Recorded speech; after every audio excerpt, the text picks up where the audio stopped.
এক মৌসুম বিরতি দিয়ে আবারও মাঠে গড়াতে যাচ্ছে নারী ফুটবল লিগ। 11 ক্লাবের অংশগ্রহণে আগামীকাল কমলাপুর শহীদ সিপাহী মোস্তফা কামাল স্টেডিয়ামে শুরু হবে এবারের আসর।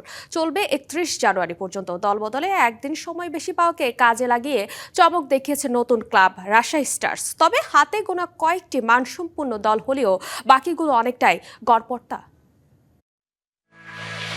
রাত পোহালেই শুরু হচ্ছে নারী ফুটবল লিগের আসর। বিগত সময় নারী ফুটবল লিগ মানেই ছিল গোলবন্যা, তবে তড়িঘড়ি করে শেষ হওয়া এবারে নারী লিগের দল বদলে হাতে গোনা কয়েকটি মানসম্মত দল হলেও বাকি দলগুলো অনেকটাই গড়পড়তা।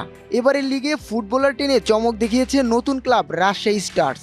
ঋতুপর্ণা চাকমা সহ জাতীয় দলের অধিনায়ক আফিদা খন্দকারের মতো তারকা খেলোয়াড় আছে এই দলে। পুলিশ ক্লাবেও আছেন অনূর্ধ্ব 20 দলের সাগরিকা, সুরমা, আইরিন আক্তাররা। দল গড়াই চমক দেখিয়েছে ফরাসগঞ্জ। জাতীয় দলের তহুরা খাতুনকে দলে নিয়েছে তারা। নেপাল জাতীয় দলে খেলা দুজন ফুটবলারও নিয়েছে ক্লাবটি। এবারের লিগে অংশ নেয়নি ঐতিহ্যবাহী ক্লাব আবাহনী ও মোহামেডান, সঙ্গে নেই বসুন্ধরা কিংসু। এই ক্লাবগুলো না থাকায় রং হারানোর শঙ্কাই টুর্নামেন্টটি।